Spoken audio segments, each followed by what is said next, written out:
안녕하십니까. 오늘은 생성형 AI를 통한 일하는 방식을 바꾸는 방법에 대해서 함께 공유하도록 하겠습니다. 우선 이 강의를 하기 전에 챗GPT에게 강의의 제목과 목차를 질문해 보았습니다. 이번 강의는 발전 회사에 감사 업무를 하시는 분을 대상으로 한다. 생성형 AI를 어떻게 업무에 활용하면 좋을지 궁금해하고 있다. 이를 반영하여 약 30분 정도 강의가 가능하도록 목차와 내용을 구성해 달라고 요청하였습니다. 답변은 아래와 같이 답변이 나왔습니다. 목차와 각 목차별 배분 시간 등을 제시해 주고 있습니다. 저는 이를 기반으로 하여 내용을 구성해 보았습니다.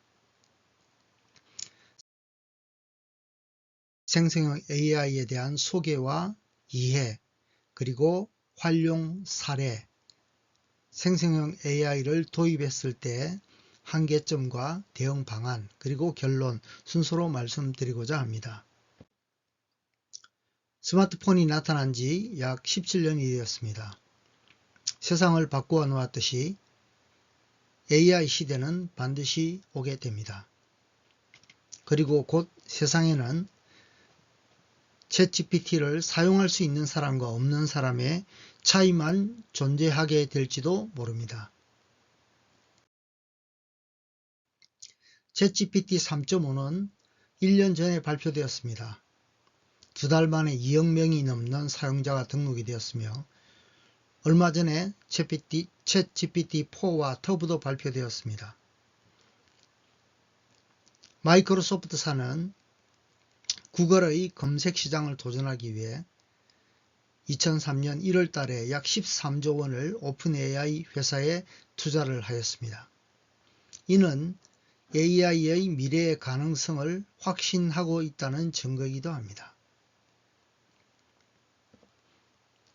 플랫폼 기업들의 검색 광고 시장이 반드시 변화될 거라고 예상됩니다. 저는 이번 기회를 통해 과거에 있었던 사건이 생각이 납니다. 다 아시다시피 코닥은 망했습니다. 디지털 카메라를 처음 만든 회사가 코닥입니다. 하지만 코닥은 기존의 기득권인 필름 시장을 포기할 수 없어서 발표를 미루고 제품을 런칭하지 못하였기 때문에 망했다고 합니다. 대통령 지시사항에도 앞으로 과학기술의 정책의 최우선적으로 챗GPT를 익혀라고 지시하였습니다. 아마 많은 공공기관에서 이를 실행하게 될 거라고 생각을 하고 있습니다.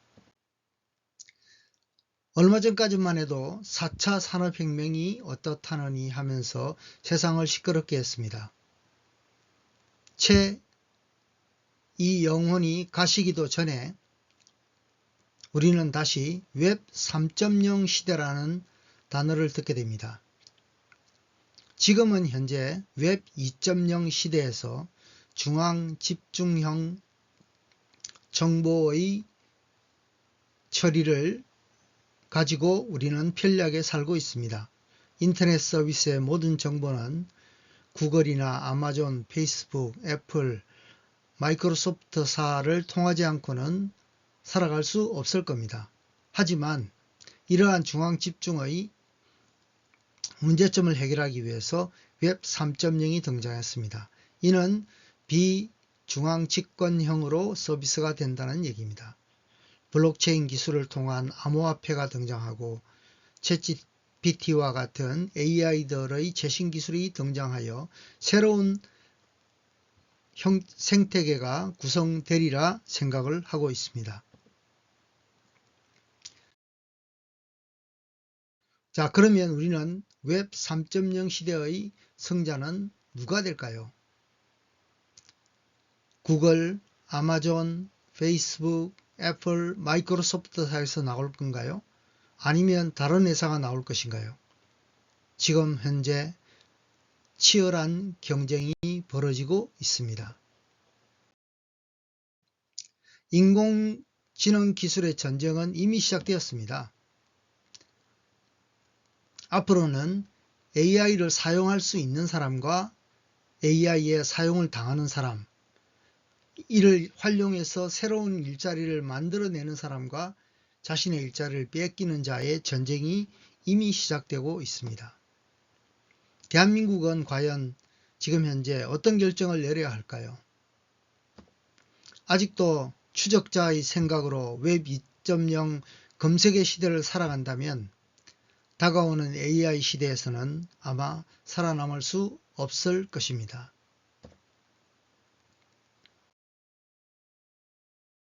지금까지 AI에 대한 간단한 소개를 하였습니다. 다음은 AI에 대한 이해를 해보도록 하겠습니다. 초거대 AI 모델은 이미 서비스 경쟁이 시작되었습니다. 오픈 AI, 구글, 메타, 국내에서는 네이버, 카카오, SK, LG 등 수많은 기업들이 산업별 특성화된 라지 랭귀지 모델 개발에 본격적으로 뛰어들었습니다. 서비스 영역 또한 의료, 광고, 유통, 금융, 교육 등의 시장에서 활발하게 움직이고 있습니다. 또한 다양한 서비스가 등장했습니다. 생성형 AI는 지금은 텍스트로 생각하고 있지만 텍스트뿐만 아니라 프로그램의 코딩을 짜주든가 이미지 처리와 말, 비디오, 3D 등 다양한 영역의 서비스가 제공될 겁니다. 이것을 통틀어 멀티모달리티라고 합니다. 그러면 실제 멀티모달리티가 무엇인지에 대해서 잠깐 인공지능에게 물어보도록 하겠습니다. 멀티모달의 단어를 중학생이 알아먹을 수 있도록 설명해줘. 멀티모달은 다양한 입력 방식을 통해 정보를 처리하는 기술을 의미합니다. 예를 들어 음성인 이와 같이 텍스트 입력이 아닌 음성 입력을 통해서 우리는 정보를 즉시 얻을 수가 있습니다. 또한 마이크로소프트사는 기존의 오피스 프로그램인 워드, 엑셀, 파워포인트 등의 기능과 마이크로소프트사가 보유하고 있는 클라우드 서비스에 오픈 AI의 모델을 얹어서 서비스를 하려고 합니다. 코파일롯이라는 제품명으로 곧 출시가 될 예정입니다. LMM이 만드는 미래의 플랫폼은 현재는 우리가 개인 사용자가 프롬프트를 활용해서 2019년 9월 이전의 데이터를 가지고 보고서나 글 작성, 답변 등을 하고 있습니다. 하지만 올해부터는 개인 사업자뿐만 아니라 기업 사용자도 실시간 데이터를 제공받아 보고서 작성뿐만 아니라 작성된 내용의 거래 주문 등을 직접 할 수 있다고 합니다.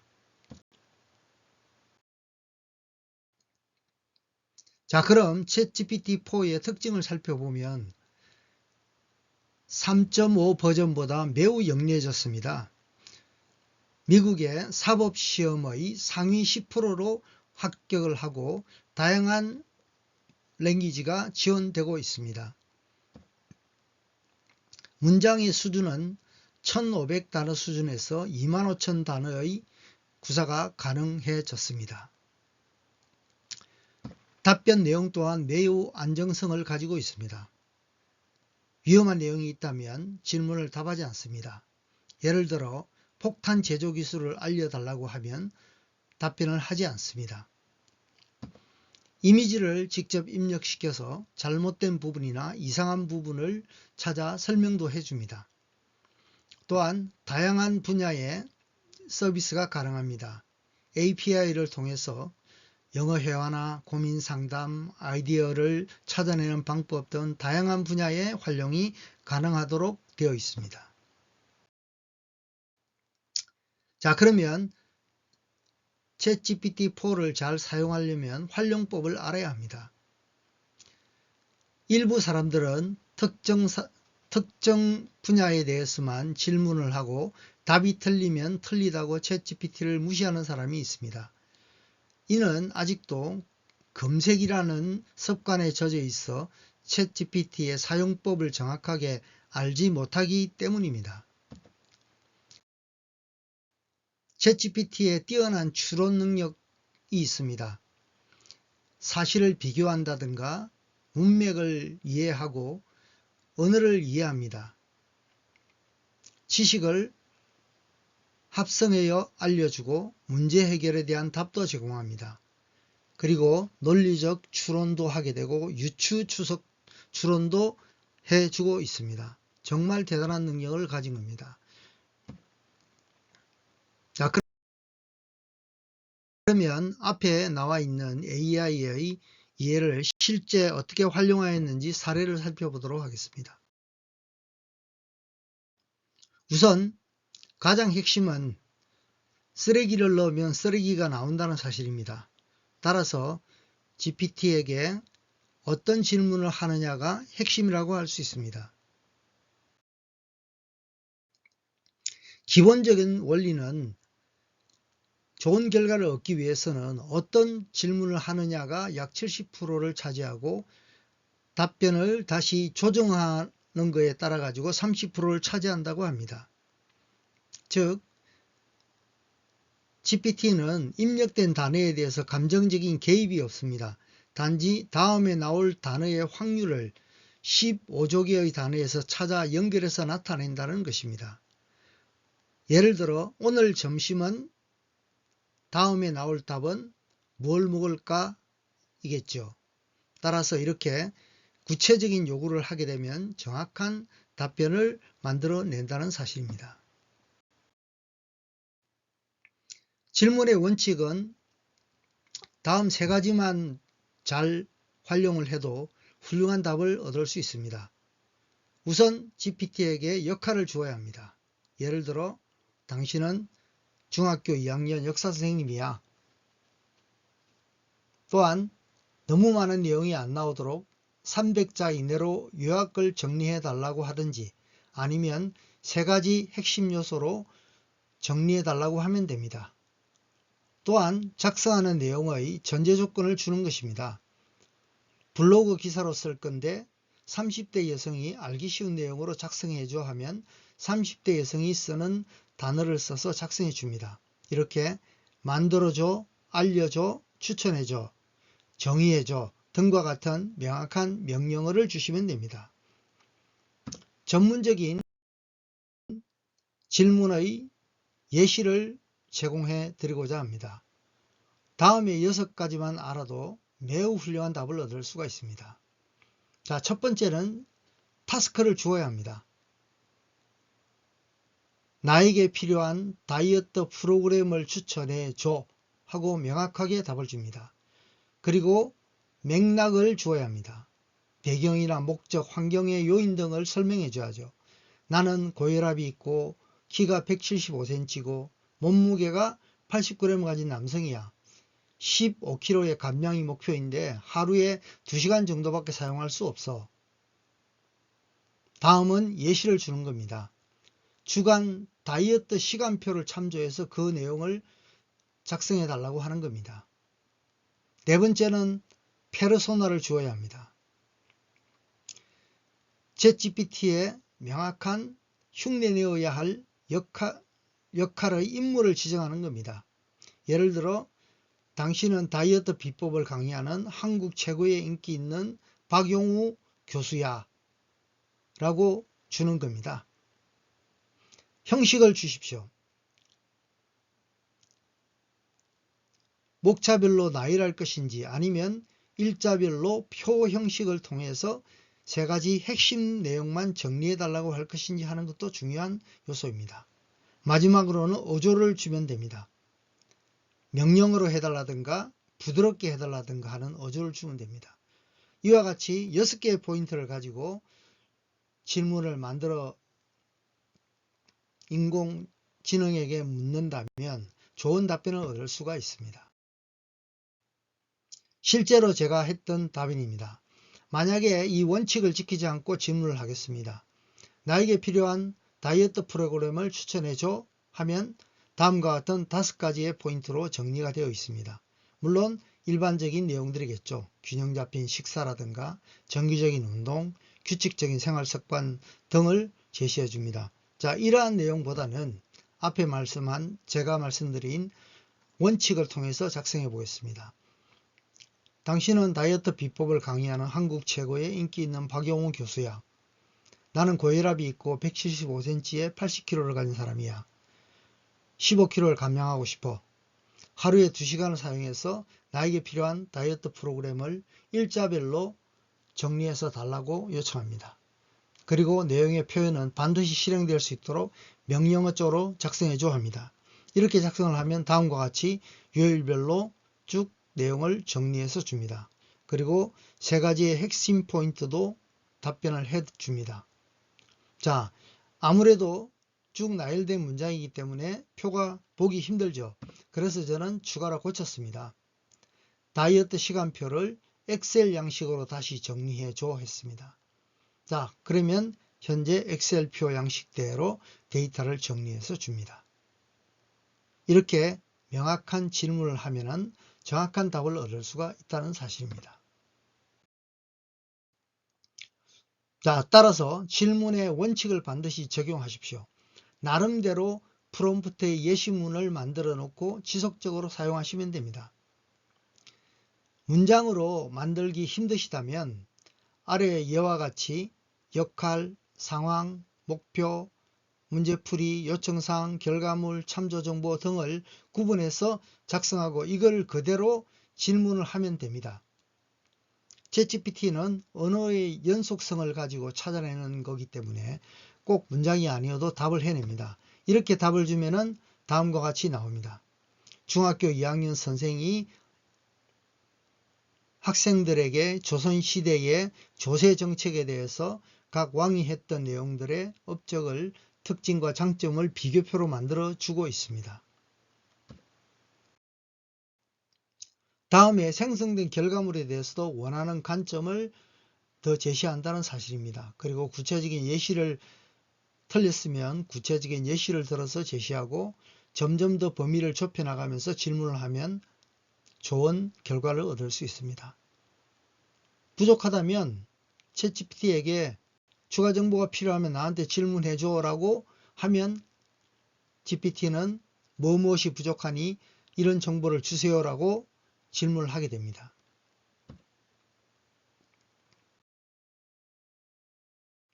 이와 같이 챗GPT는 앞으로 우리의 업무 환경을 많이 바꾸게 됩니다.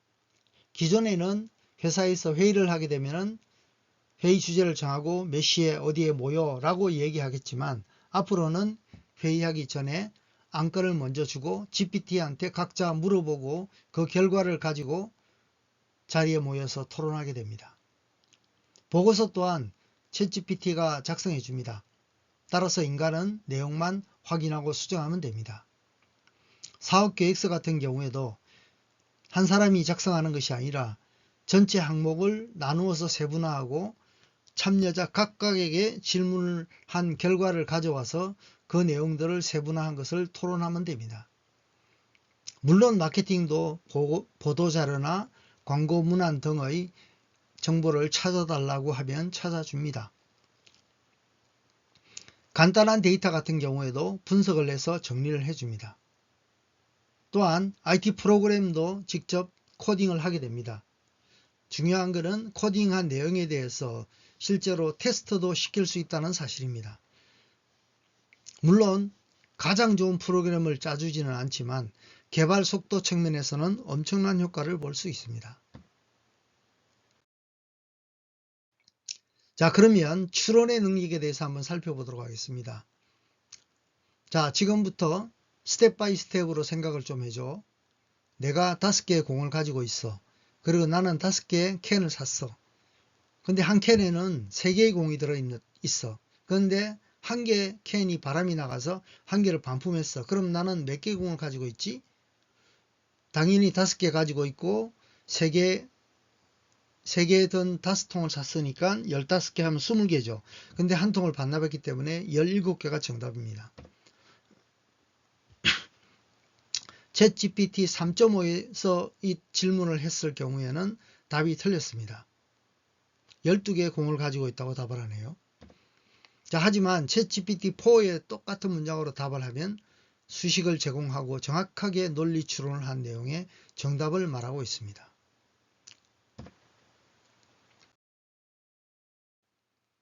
데이터 분석의 예시를 들겠습니다.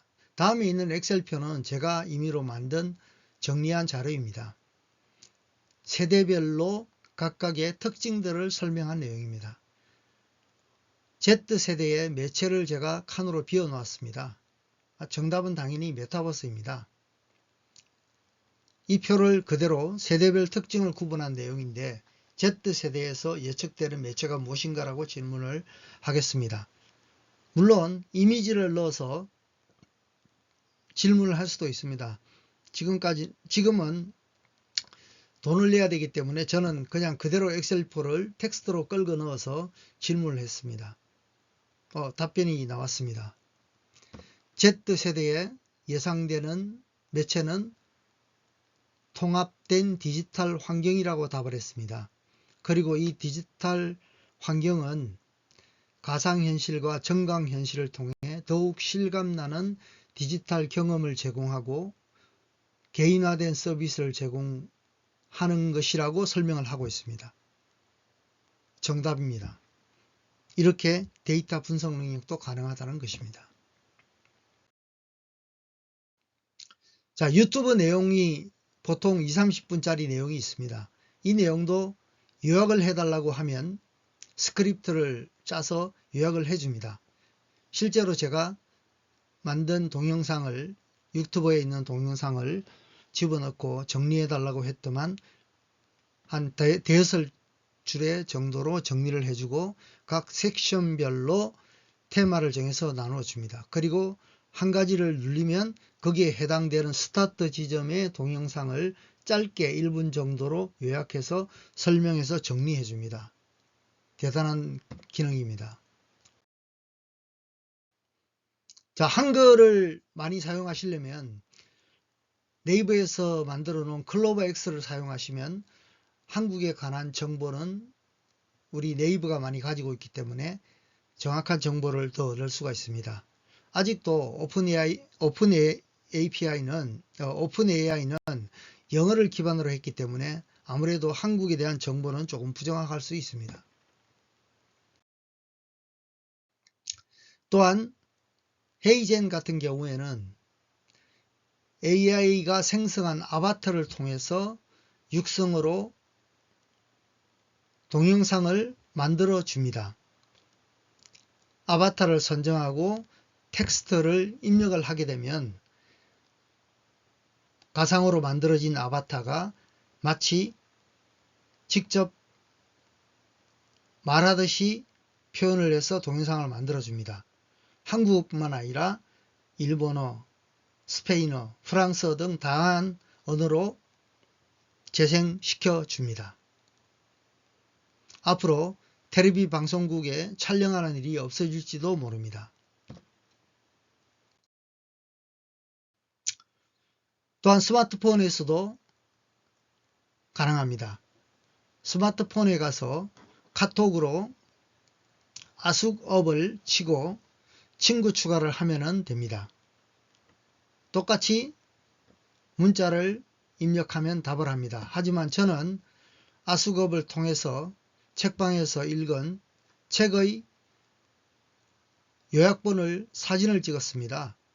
그러면 아숙업이 이미지에서 읽은 글자를 읽어내어 텍스트로 전달해 줍니다. 여기서 저는 일본어로 번역해줘 하면 내용을 일본어로 번역해 줍니다.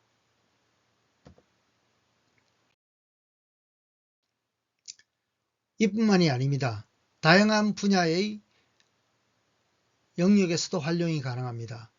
베토벤 9번 교향곡 합창 이후에 베토벤이 10번을 쓰다가 죽었다고 합니다. 그래서 지금까지 베토벤이 작곡한 모든 악보를 읽고 미완성된 교향곡을 베토벤이 작곡한 것처럼 완성시켜줘 하면 실제 베토벤이 작곡한 것처럼 작곡하여 실제 공연을 하였습니다. 앞에서 말씀드린 발전소의 공해로 인해서 자연환경 재해의 모습을 그려주어라고 이미지를 요청을 하면 다음과 같은 인공지능이 발전소의 공해가 일어나는 모습을 사진으로 제공해주고 있습니다. 이뿐만이 아니라 번역을 위해서는 딥L이라는 번역기를 사용합니다. 이 번역기는 어역도 가능한 아주 훌륭한 번역기입니다. 그리고 스테이블 디퓨저는 AI 이미지를 생성하는 서비스를 제공합니다. 슈터스토커는 텍스트를 입력하면 그림이나 영화, 음악 등을 생성시켜 줍니다. 위스프는 음성 언어를 자동으로 번역하여 텍스트로 보여줍니다. 지금 현재 우리가 유튜브나 동영상을 볼 때 밑에 자막이 흘러나가고 있는 것이 바로 이 서비스를 활용한 것입니다. 그리고 엘루실레는 텍스트의 제목만 입력하면은 그 파워포인트로 계획서를 만들어주는 서비스를 하고 있습니다. 이뿐만 아니라 다양한 분야의 앱들이 만들어져 있습니다.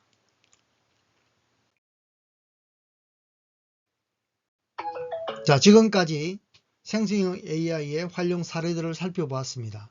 다음은 생성형 AI를 하기 위한 한계나 대응 방안에 대해서 살펴보도록 하겠습니다.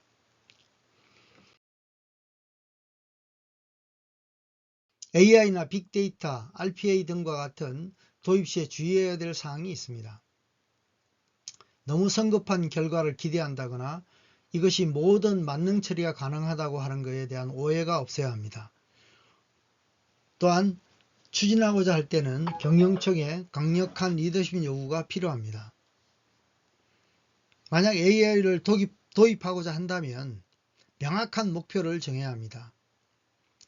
그냥 도입한 것만으로는 효과를 볼 수 없습니다.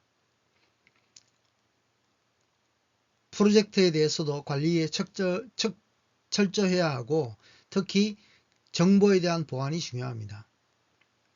AI가 도입되면 조직원들은 많이 오해를 하고 사용법도 이해를 할 수가 없습니다. 왜냐하면 인간은 변화에 대해서 맹목적으로 저항하기 때문입니다. 이러한 문제들을 사전에 충분히 고려하여 시작을 해야 합니다. 물론 기업들이 생성형 AI를 도입하려고 그러면 많은 고민을 하게 됩니다. 제가 몇 가지를 적어 보았습니다.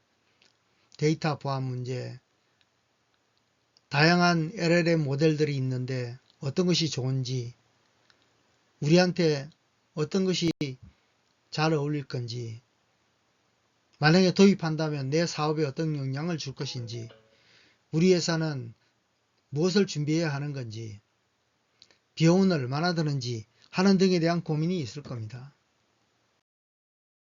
또한 이러한 성공적인 도입을 위해서는 일시에 도입하는 것보다는 우선 프롬프트 엔지니어링 팀을 만드는 겁니다. 그리고 내부적으로 간단하게 오픈 AI의 API를 활용해서 내부용 GPT-4를 만들어 보는 겁니다. 그리고 실제 생산성이 나는지 점검하시고 보안 문제에 대해서도 피할 수 있는 방안들을 검토해야 합니다. 중요한 것은 IT 부서의 역할이 중요합니다. IT 부서는 기존 시스템과 데이터를 어떻게 활용할 것인가에 대한 부분을 협업이 필요합니다. 이렇게 하여 사용자와 IT 부서 간의 협력을 통해서 어플리케이션을 만들고 기술 개발을 위한 학습이 필요한 것입니다. AI 도입은 제품이나 인프라 도입이 아닙니다. 사용입니다. 따라서 사용자들에게 AI 교육을 먼저 충분히 시켜야 합니다. 그리고 각 부서가 협업을 통해서 결과물을 만들어내고 또 결과를 같이 공유하는 것이 매우 중요하다고 할 수 있습니다. 현재 LLM 시장은 3파전으로 진행되는 것 같습니다. 오픈AI와 MS사, 구글, 메타사 등이 선점을 하기 위해서 총력전을 기울이고 있는 것으로 보입니다. 자, 다음은 최종 결론입니다.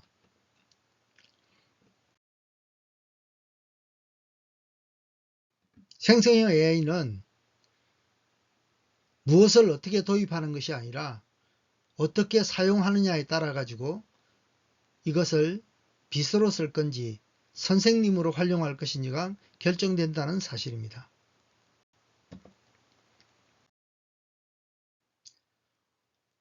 일반적으로 인공지능을 얘기할 때는 많은 의미를 혼용해서 쓰고 있습니다. 인공지능의 단어는 1960년도 초반에 나왔습니다.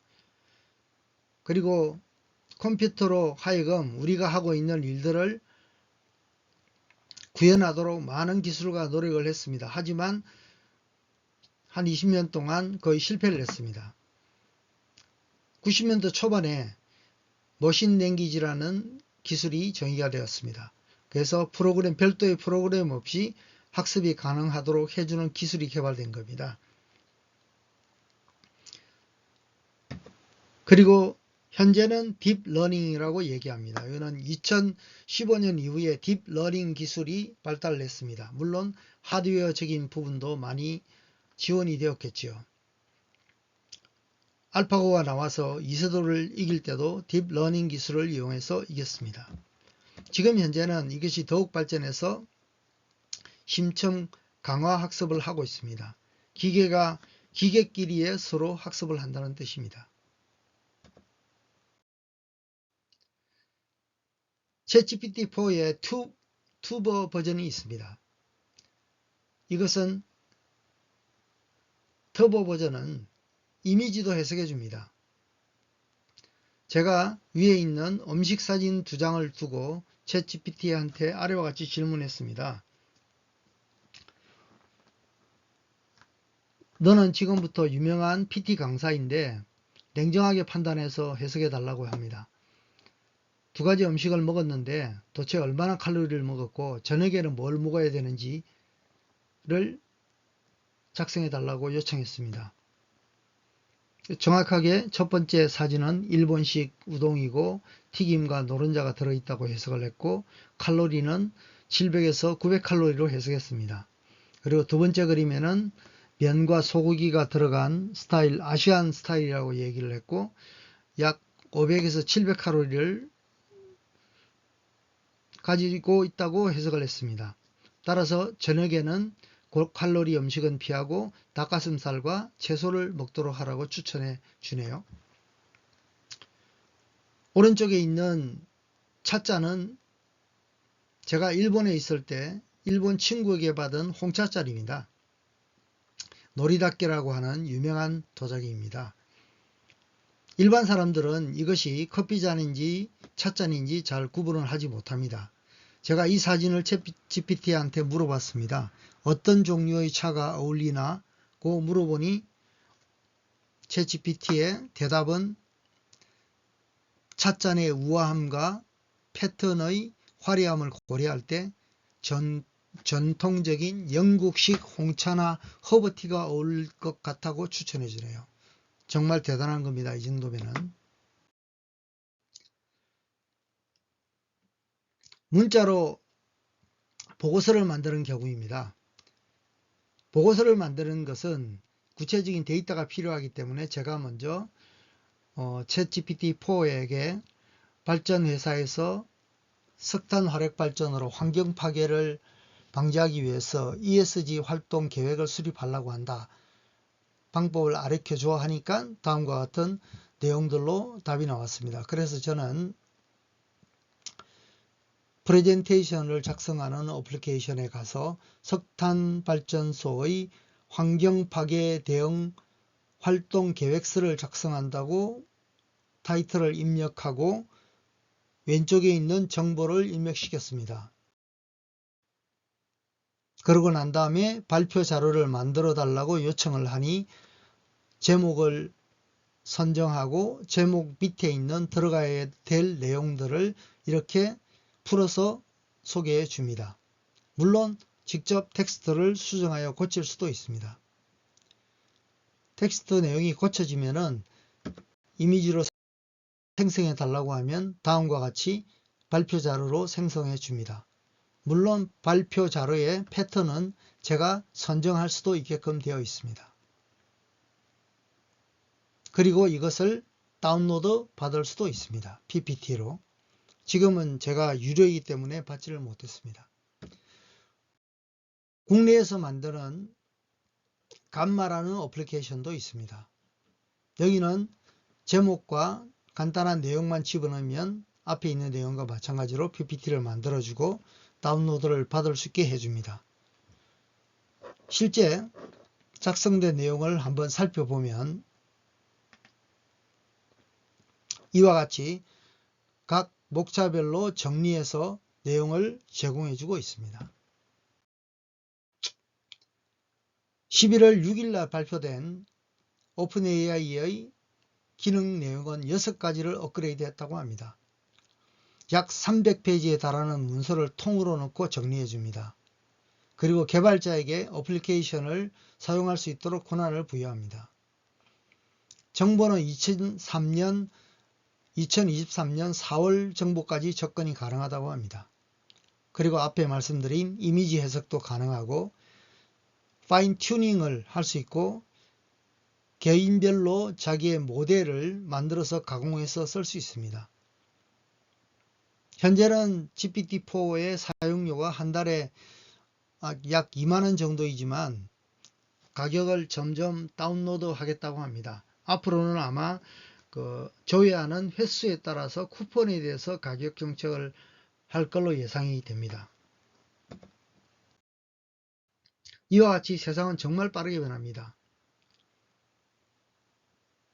2011월 18일 날 토요일 오전 8시 10분에 샘 알트만이 해고가 되었습니다. 이사회에서는 의사소통이 안 된다는 등 급속한 확장이 문제된다는 등 하여서 불협화음이 생겼습니다. 요 다음에는 또 어떻게 될지 모르지요. 결론적으로 말씀드리면 앞에 있는 가팜의 기업들 간의 경쟁은 아마 더 가속화되고 이 시장을 누가 선점하느냐가 향후 승패의 결정이 되겠죠. 지금까지 내용을 들어주셔서 감사합니다.